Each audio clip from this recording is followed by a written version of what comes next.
எப்போவுமே நம்ம ஒன்று சொல்கிறோன்னா எப்போவுமே ஒன்று வச்சுக்கணும்.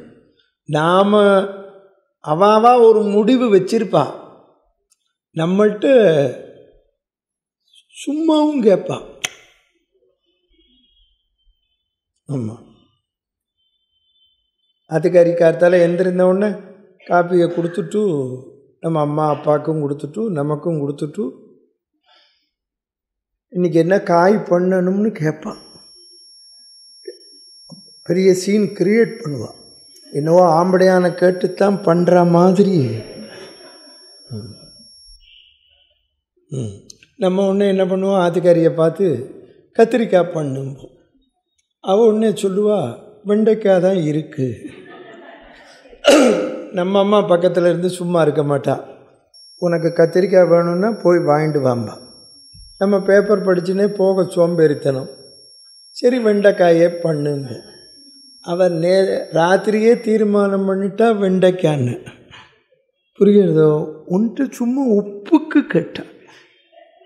ஆமாம், தெரிஞ்சுக்கோ. அதனால்தான் நீங்கள் நம்ம மாட்டிக்கப்படாது. பொண்டாட்டி கேட்குற போது என்ன இருக்கோ பண்ணுங்க, உனக்கு சொல்லித்தரேன். ஆமாம், நம்ம மாட்டிக்க மாட்டோம் பற்றியா?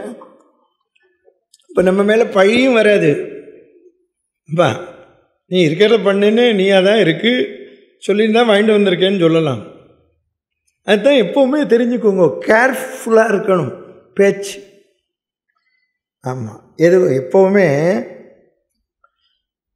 நம்முடைய அபிப்பிராயங்களை சொல்லும் போதோ கேட்கும் போதோ அது நல்ல விஷயமாகவே இருக்கலாம். ஆனால் போடுறேன் இதில் இன்னொரு கருத்து. ரொம்ப உத்தம புத்திரனாக இருக்கிறவனையும் சமாளிக்கிறது கஷ்டம். இந்த பொல்லாதவனை கூட சமாளிச்சுடலாம், இந்த நல்லவனை சமாளிக்கிறது ரொம்ப சிரமம். தெரியுமா உங்களுக்கு? அதுதான் பஞ்சபாண்டவாளில் தர்மபுத்திரனுக்கு 4 பேரும் அடங்கி இருந்தது. அவள் அடங்கி இல்லைன்னா கஷ்டம். புரிஞ்சுக்கோங்க. நீங்கள் ஒன்று தெரிஞ்சுக்கணும், எங்கேயுமே ஒன்று வச்சுக்கோங்க. ஒருத்தர் அடங்கி இருக்கான்னு சொன்னாலே அவள் பெரியவன் இல்லை படித்தவன், ஏதோ ஒரு விஷயங்களில் கட்டுப்பட்டு இருப்பாள். அவன் சொல்கிறது எல்லாமே அவளுக்கு ஏற்புடையதுங்கிற அர்த்தம் இல்லை. அவனுக்காக ஏற்றுக்கிறான். அதுதான் சகிப்புத்தன்மை. அதுதான் நேற்றுக்கு எட்ட பிரச்சனத்தில் சொன்னேன். இந்த காலத்தில் அந்த சகிப்புத்தன்மை இல்லாததுனால் எல்லா குடும்பத்திலையும் கஷ்டம். அந்த சகிப்புத்தன்மை வேண்டும், புரிஞ்சுக்கோங்க. இப்போ பாருங்க, ராமாயணத்தில் எடுத்துக்கோங்க. ராமனை தான் காட்டுக்கு போகணும்னு சொன்னான், லட்சுமணனை போகணும்னு சொல்லலை, சீதையை போகணும்னு சொல்லலை. ஆனால் அவளே வந்தா தொண்டு பண்ணுறது. புரிஞ்சதா?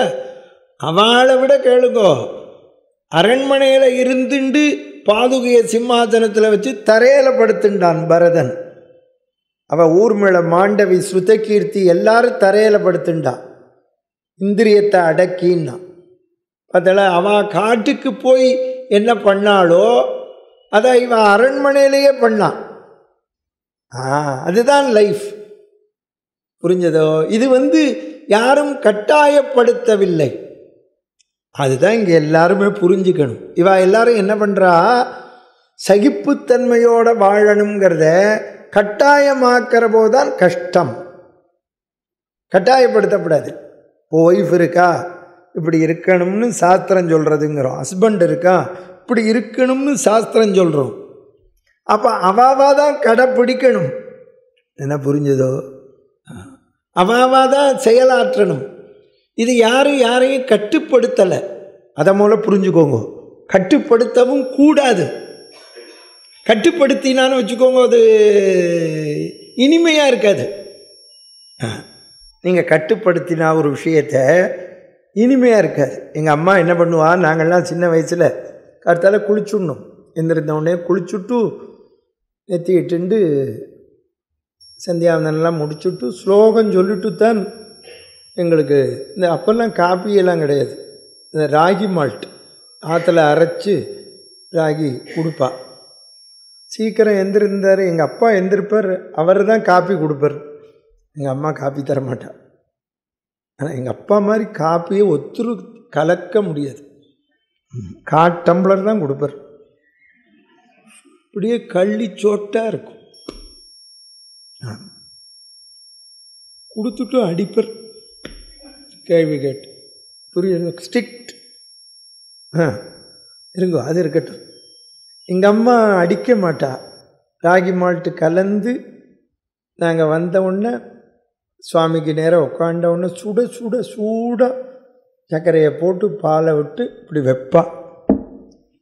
நீ ஸ்லோகம் சொல்லிட்டு தான் குடிப்பேன்னு நான் நம்புறேன்பா. ஏன் ஸ்லோகத்தை சொல்லிட்டு குடின்னு சொல்ல மாட்டா.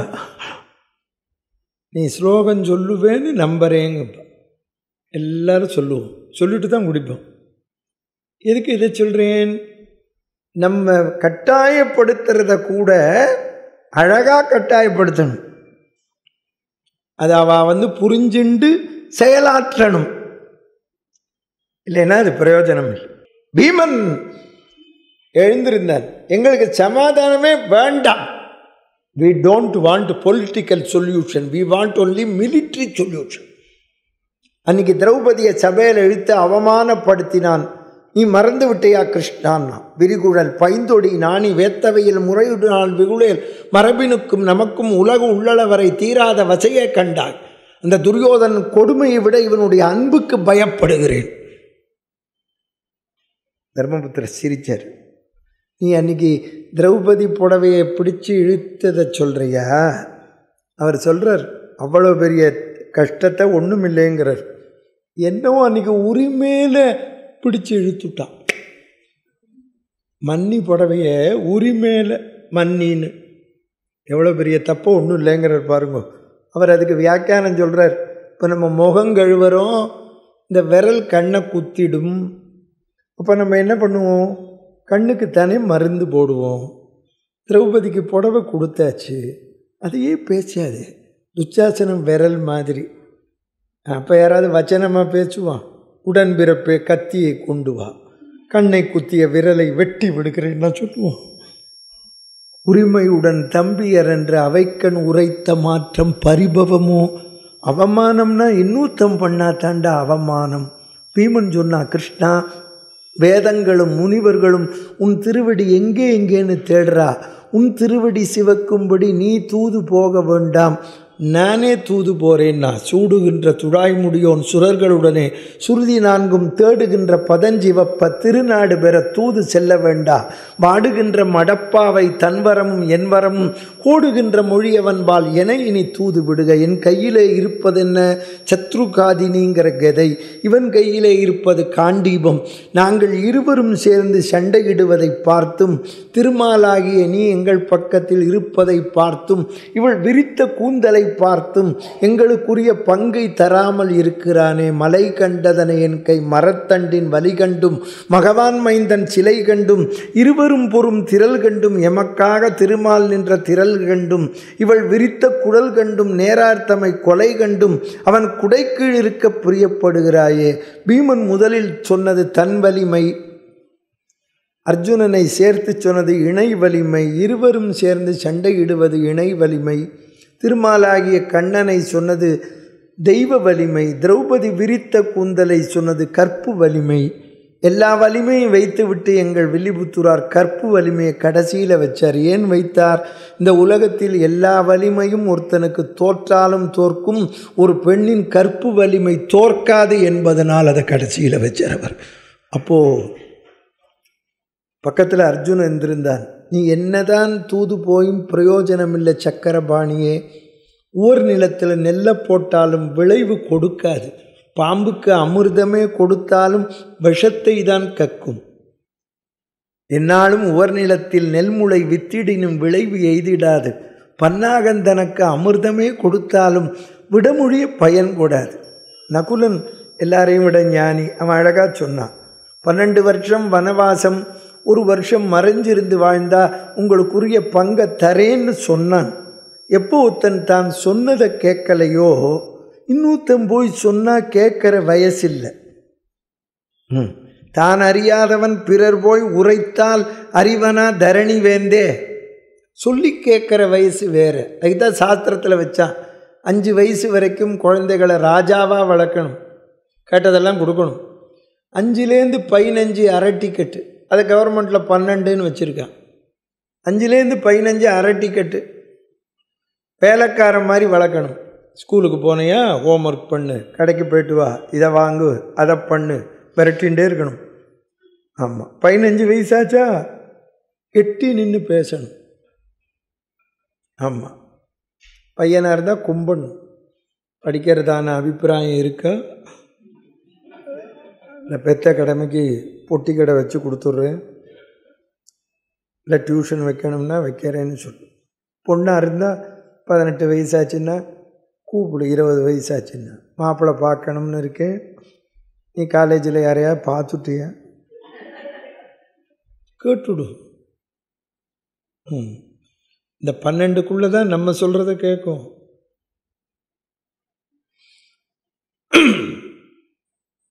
எல்லாரையும் விட ஞானி சகாதேவன். கிருஷ்ணர் கேட்டார், இப்போ அவன்கிட்ட தான் கேட்குறார், சகாதேவா நான் தூது போப்புறேன், உன் அபிப்பிராயம் என்ன? கிருஷ்ணா, நீ தூது போனா எனக்கு என்ன, ஒழிஞ்சா எனக்கு என்ன? இந்த துரியோதனன் ராஜ்யத்தை கொடுக்காவிட்டா எனக்கு என்ன, கொடுத்தா எனக்கு என்ன? இந்த திரௌபதி கூந்தலை முடிச்சா எனக்கு என்ன, பிரிச்சா எனக்கு என்ன? நீ எங்கள் தலையில் ஒன்று எழுதி வச்சிருக்க, தூது போகிறேன்னு சொல்கிறதெல்லாம் வெளி வேஷம்னா. அவன் சிந்தித்தபடி நீயும் சென்றாலன் ஒழிந்தாலன், செறிந்த 100 மைந்தர்க்குள் முதல்வன் நிலம் வழங்காமல் இருந்தாலன் வழங்கினாலன், கொந்துற்ற குழல் இவளும் முடித்தாலன் விரித்தாலன், குறித்த செய்கை அந்தத்தின் முடியும் வகை அடியேற்கு தெரியுமோ ஆதிமூர்த்தி.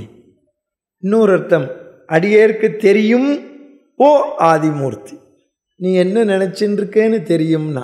கிருஷ்ணர் பார்த்தார், சகாதேவா கன்சல்டிங் ரூம் இருக்கான்னு தனியாக கூட்டின்னு போனார், கதவை சாத்தினார். சொல்லுன்னார், இந்த பாரு, நீ ஒருத்தி வயத்தில் பிறந்துவிட்டு ராத்திரியே அம்மா அப்பாவை மாற்றினவன். ஆமாம், ஓவர் நைட்டு மாற்றிட்டான் தெரியுமா உங்களுக்கு? ஆமாம், அதில் ரொம்ப பேர் கேட்குறாங்க, நாளைக்கு கோகுல அஷ்டமி கிருஷ்ணாவதாரம், ஏன்டா அஷ்டமி அன்றைக்கி பிறந்தான் அவதரித்தான் தெரிஞ்சுக்கோ. மறுநாள் நவமி, யாரும் போய் குழந்தை பிறந்திருக்குன்னு பதிய மாட்டான், 2 நாள் ஆகிடுமே, தசமி அன்றைக்கி தான் போவா. இன்னும் சில பேர் புண்ணியாச்சனம் கழிஞ்சு பேர்லாம் வச்ச உடனே தான் போவா. எவ்வளோ இருக்குது பர்த் சர்டிஃபிகேட் வாங்கிறதுக்கு. அதனால தான் அவன் என்ன பண்ணான், அஷ்டமியில் அவதரித்தான், ராத்திரியோட ராத்திரியாக வெளியில் போகிறதுக்கு. நீ எல்லோரும் இன்றைக்கி சயின்டிஃபிக்காக கேட்பா, இன்றைக்கி மழை பெஞ்சு கட்டடமே இடியிடுது, ஃப்ளட்டு வருது, தண்டவாளம் பேர்றது, அன்றைக்கி ஜெயில் பூட்டு உடையாதா சொல்லு. இன்னும் ஒன்றும் தெரிஞ்சுக்கணும், அவன் கம்சன் ஜெயில் வச்சுருக்கான், அதில் வசுதேவருக்கு வேண்டியப்பட்டவனு இருப்பனே கதவை திறந்த விட. புரிஞ்சது அவங்களுக்கு? எங்கேயுமே எப்பவும் இருக்கும் பகவான், அப்படி இருந்தால் வருவான். ஆமாம், அவன் தான் சொல்கிறான் சகாதேவன், முருகவழ்க்கும் பசுந்துளபம் முடியோனே அன்று அலகை முளைப்பால் உண்டு. அன்றைக்கி நீ பூதகியை கொன்னவன், ஒருவருக்கும் தெரியாது இங்கு உண்மாய் யான் அறிவேன். திருவுள்ளத்து கருத்து எதுவோ அதுவே என் கருத்து. பொதுவர் வாழ் மனையில் வளர்ந்த மாலே, ஒருத்தி மகனாய் பிறந்து ஓரிரவில் ஒருத்தி மகனாய் ஒளித்து வளர அம்மா அப்பாவே மாற்றினான். பூதகின்னு ஒத்தி, கிருஷ்ணலீலைக்கு தான் பாரதம். இவனை கொன்று புடுறேன்னு வர, அழகான எடச்சி வேஷம் போட்டுண்டு. ஒருத்தன் கேட்டான், யசோத பெக்கலை அவளுக்கு எப்படி பால் ஊறித்துன்னு. அதுக்கு சொல்லுவாள், பொன் குழந்தை பிறந்தது, நீங்கள் பொம்மநாட்டிலாம் உட்காண்டிருக்கேள், ரொம்ப பேர் என்ன நினச்சிருக்கா, பிள்ளையாண்டா பால் ஊறும்னு. ஊறாது. இந்த குழந்தைக்கு பால் கொடுக்கணும்னு நினைச்சாத்தான் ஊறும். பால் நினைந்து ஊட்டும் தாயினும் சாலப்பறிந்து கனைத்திளங்கற்றருமை கன்றுக்கு இறங்கி நினைத்து. எம்பிபிஎஸ் டிஜிஓ படித்தவள்கிட்ட போய் கேளு, அவளுக்கு இது தெரியாது, பாசுரம்லாம் தெரியாது. நினைத்து முலை வழியே பொம்மநாட்டிகளுக்கு இங்கே ஒரு சுரபி சுரக்கிறது, ஈஸ்ட்ரோஜென்னு. அவள் பால் கொடுக்கணும்னு நினைக்கிற போது அந்த நரம்பு ஓப்பன் ஆகி இந்த ஸ்தன்யத்துக்கு போகிற இடத்த பேசேஜை ஓப்பன் பண்ணி விடும். அவன் மூத்திரம் போகணுங்கிற போது அந்த பேசேஜை ஓப்பன் பண்ணி விடும். நீ இன்றைக்கி புதுசாக கண்டுபிடிச்சேன்னு நினச்சின்னு இருக்க, பாத்ரூமில் இப்படி திறந்தா வெந்நீர், இப்படி திறந்தா பச்சை தண்ணீர். ஐயோ, ஜென்மாந்திர பாபம். அதெல்லாம் பகவான் வச்சுருக்கான், நம்ம யாரும் புதுசாலாம் கண்டுபிடிக்கலை. அப்போ எப்படி யசோதையிட்ட பால் உரித்துன்னா வியாக்கியானத்தில் எடுத்தா, இவனை கொல்ல வருகிறேங்கிற பூதகியிடமே பால் ஊறித்துன்னா வளர்க்குறேங்கிற யசோதையிட்ட ஊறாதான் உனக்கே கஷ்டம்னா. ஆமாம், கொல்ல வரேன்னு ஒத்தி வரா, அவன் என்ன பிள்ளையாண்டாளா, அவள் பிரசவிச்சாளா? இல்லையே, அவள்கிட்ட எப்படி பால் ஊறித்து? அவள் பால் கொடுக்கணும்னு நினச்சா ஊறித்து, கொல்லணும்னு நினச்சா செத்து போனான். புரிஞ்சதா?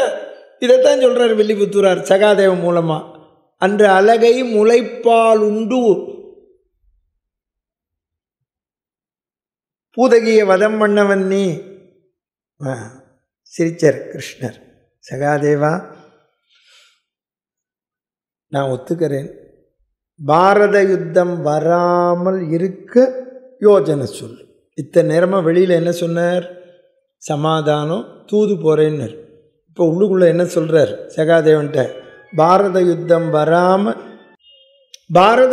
வராமல் இருக்க யோஜனை சொல்லு. இப்போ ஒத்துனுட்டார் யுத்தம்னு. அவன் சொன்னான் அழகா, நீ நினைச்சா நடத்தலாம், இல்லைன்னா நிறுத்தலாம். நீ யாவரையும் நீராக்கி பூபாரம் தீர்க்க புரிந்தாய் புயல் வண்ணா கோபாலா போரேரே கோவிந்தா, நீ அன்றி மாபாரதம் அகற்ற மற்றுகொள் வல்லர் யாரோ. அப்பவும் பிடி கொடுத்து பேசல, நீ நினைச்சா நடத்தலாம், இல்லைன்னா நிறுத்தலாம். கிருஷ்ணர், நான் தான் ஒத்துனுட்டேனே, பாரத யுத்தம் வராமல் இருக்க யோஜனை சொல்லு. கிருஷ்ணா, கர்ணனுக்கு பட்டாபிஷேகம் செய். பாருங்க, அவன் தான் ஞானி. யாருக்குமே தெரியாத அண்ணனை அவனுக்கு தெரியும், அவன் தான் அண்ணன், பட்டம் கட்டுன்னா. இந்த கர்ணனை கொன்னுடுவேன்னு இங்கே ஒருத்தன் சொல்லின்னு இருக்கான். ஆறு அர்ஜுனன்.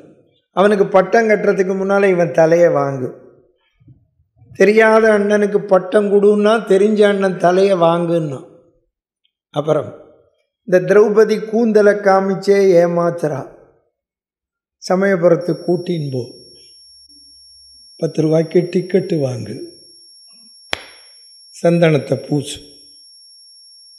இப்போ ஒருத்தன் கேட்டான், ஆம்படையானே இப்படி சொல்லலாமான்னு. அர்ஜுனன் தலையை ஒரு தடவை எடுன்னானோ இல்லையோ, அதுக்கு அவன் எடுக்கணும்.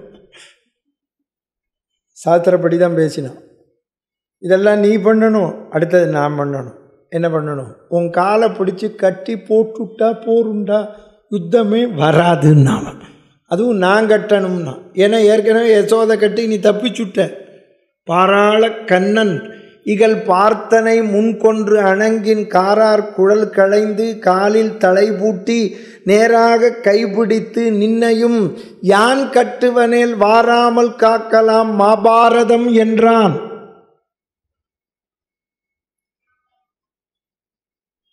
அதில் சொல்றான்.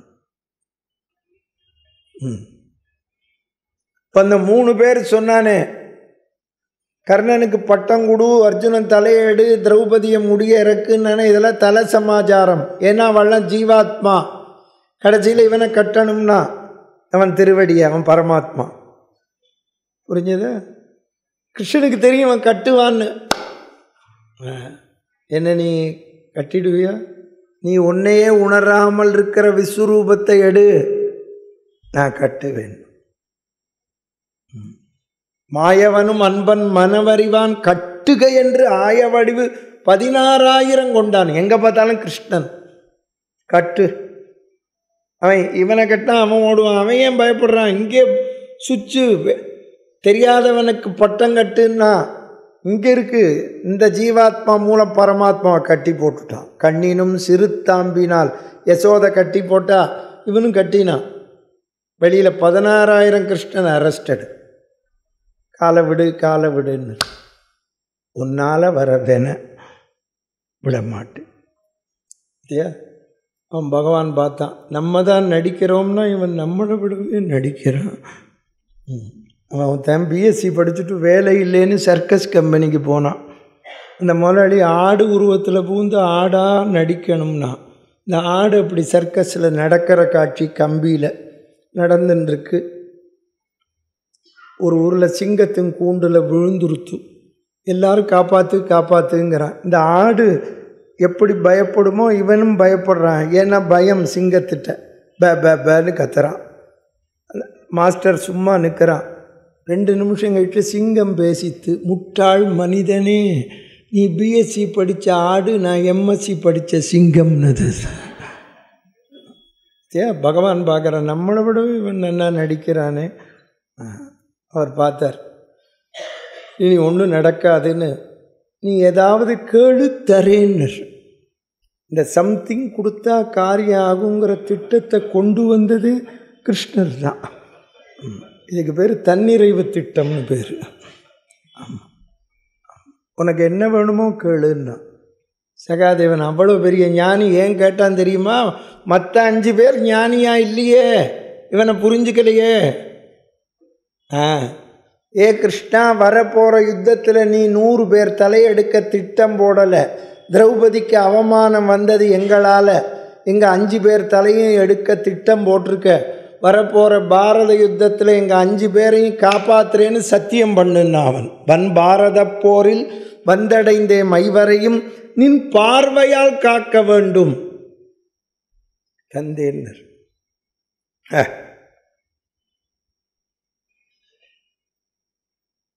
கிருஷ்ணர் இப்போ அவன் கையை பிடிச்சுன்னுட்டார். சகாதேவா, நீ எனக்கு ஒரு வரம் கொடு. என்ன? நாம் இருவரும் இங்கே பேசிக்கொண்டதை வெளியே நிருபர் கேட்டால், நாங்கள் அரசியல் பேசவில்லை, சொந்த பிரச்சனை பேசினோம், உடல் நலம் விசாரித்தோம் அப்படின்னு பேட்டி கொடு. இல்லைன்னா அவன் விசேஷ பதிப்பு போட்டுருவான். பார்த்தசாரதி சகதேவன் ரகசிய சந்திப்பு, பார்த்தசாரதி தூது வெற்றி அடையுமா, சகதேவன் தனி கட்சி தொடக்கமா போட்டுட்டு கீழே சிம்பிளாக போடுவான். ஓரமாக சின்னதாக திரௌபதி எந்த பக்கம் கேள்விக்குறி போட்டுருவான். இங்கு நான் சொல்லலை, கிருஷ்ணர் சொல்கிறார். இங்கு இருவேமும் பேசியது பிறர் அறிய ஓதாது ஒழிக, இன்னொருத்தருக்கு சொல்லிடாதே. கிருஷ்ணர் அர்ஜுனனோட வெளியில் வர, சகதேவனோட வெளியில் வரார். எங்கள் வில்லிபுத்தூரார் அருமையான பதம் போட்டார். தனியாயிருந்த சபையிலேருந்து அறிவுள்ள 2 பேர் வந்தாளாம். அப்படின்னா ஏற்கனவே காத்துன்னு இருக்கிறவள்லாம் அவ்வளோதான். ஆண்டிருந்த சபை நீங்கி அறிவுடையோர் 2.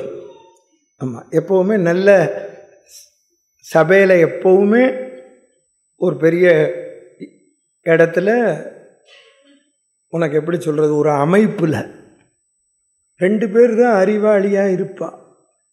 புரியுறது? இந்த 2 பேர் தான் அறிவாளியாக இருக்கா.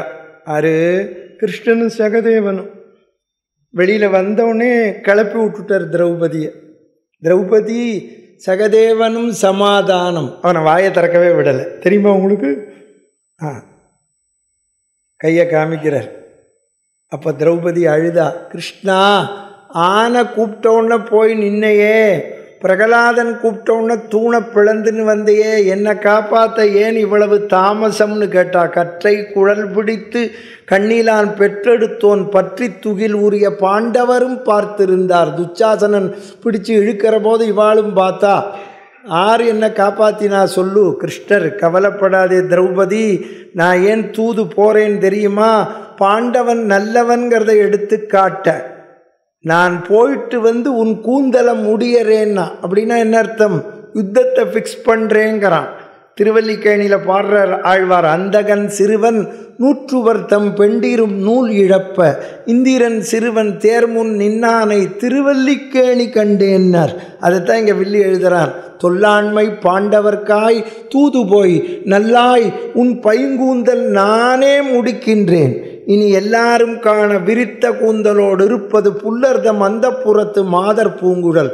இனிமேல் விரித்த கூந்தலோடு இருப்பது அந்த 100 பேருடைய மனைவிமார்கள். பகவான் நடந்தே போனார். திரண்டமரர் தொழுதேத்தும் திருமாலின் செங்கமல்ல 2 அடியால் மூவுலகும் இருள் தீர நடந்தனையே நடந்தகடி பஞ்சவர்க்கு தூதாக நடந்தகடி. பஞ்சபாண்டவனுக்காக நடந்தே போகிறான் அஸ்தினாபுரத்தை நோக்கி. அவனுக்கு தொண்டர் புடை சூழ ஆயிரக்கணக்கான தொண்டர்கள் வர, தெரியுமா? ஆமாம், அஸ்தினாபுரம் போகிற வரைக்கும் அவன் வளவு கட்டிவிட்டான். தெரியுமா உனக்கு? வளவு கட்டுறதெல்லாம் புதுசு இல்லை, ஏற்கனவே கிருஷ்ணருக்கு கட்டினது. எல்லாரும் காத்துன்னு இருக்கான். தெரியுமா உங்களுக்கு? பாக்கி இல்லை. பீஷ்மாச்சாரியார், துரோணாச்சாரியார், விதுராழ்வார் எல்லாரும் காத்துன்னு இருக்கான். பகவான்னா வரான், நடந்து வரான், யோஜனை பண்ணிப்பார். அவர் அப்படி அஸ்தினாபுரத்தில் நுழையிறர். நாளைக்கு பார்க்கலாமே. நாளைக்கு விதுரர் குடிசையில் சாப்பிட்றது, இந்தியும் கர்ணனும் சந்திக்கிற காட்சி. நாளைக்கு வரலன்னா உங்களுக்கு தான் நஷ்டம், எனக்கு நஷ்டம் இல்லை.